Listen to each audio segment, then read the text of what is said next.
I want to talk about a exclusive that True North has published today, an exclusive poll that we commissioned that found that nearly half of young Canadian men would take American citizenship from Donald Trump if offered. So the poll was conducted by One Persuasion.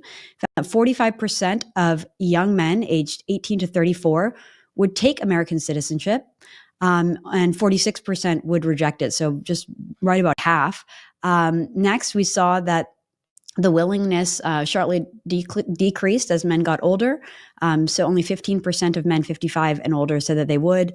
Women were generally less interested in taking U.S. citizenship. Only 25% of young women age 18 to 34 said yes.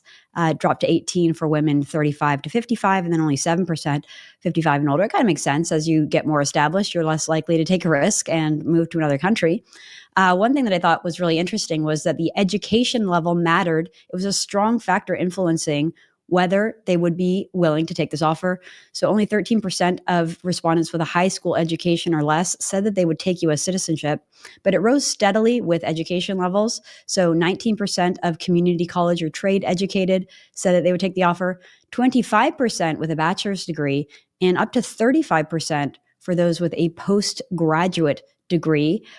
So kind of interesting that the more educated that you get, the more likely you would be. I think that makes sense because personally, like I know a lot of people who are doctors or who have postgraduate degrees in medicine, and a lot of them go to the U.S. just so that they can make some money, that there's more opportunities down there. Same thing for law.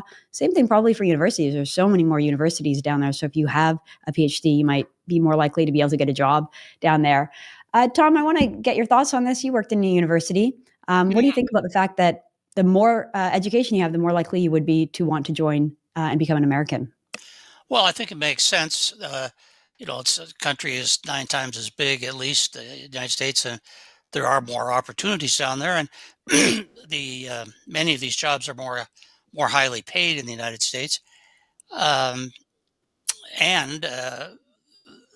high income people are more highly taxed in Canada. So there are a lot of economic reasons why somebody might consider.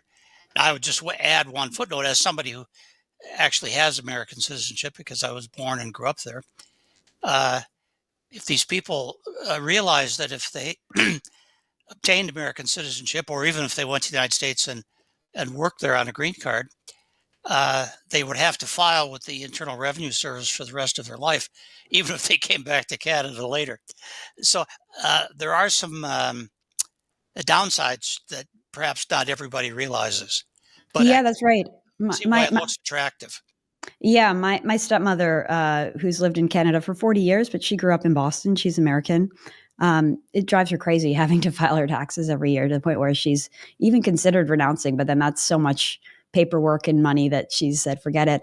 I was talking to a journalist friend because one of the things that was interesting was that the number on the prairies isn't very high. According to this study, it was 18% of people on the prairies that said they would take American citizenship, whereas I think BC was the highest with 25%. I was talking to a journalist friend from Ontario, and he was really surprised by that. He was like, I would have imagined that Albertans would be the number one and not British Columbians. But it makes sense to me. I've been talking to a lot of Albertans who, they mistrust Ottawa and the federal government in Canada, but they would mistrust a bigger government in Washington, D.C. with a lot more power, even more. What's your take on that? Well, I think it's mainly economic, that Alberta at the present time has more opportunities than any other province, and that's demonstrated by the number of people who are moving here right now. So I think young men are probably less dissatisfied with their situation than they might be in some other provinces. So I can understand that. Now, that could change with the change in the international oil market, and a lot of things could happen to take away Alberta's prosperity. But right now, it's pretty good, and people are moving in rather than trying to leave. Well, yeah, that's great. I mean, I grew up in British Columbia in the 90s and the 2000s, and I would say that like a large proportion of my graduating class in high school moved to Alberta for the opportunities that the oil field had in the kind of early 2000s. A lot of them moved up to Fort McMurray or Edmonton just to have jobs that didn't exist in British Columbia.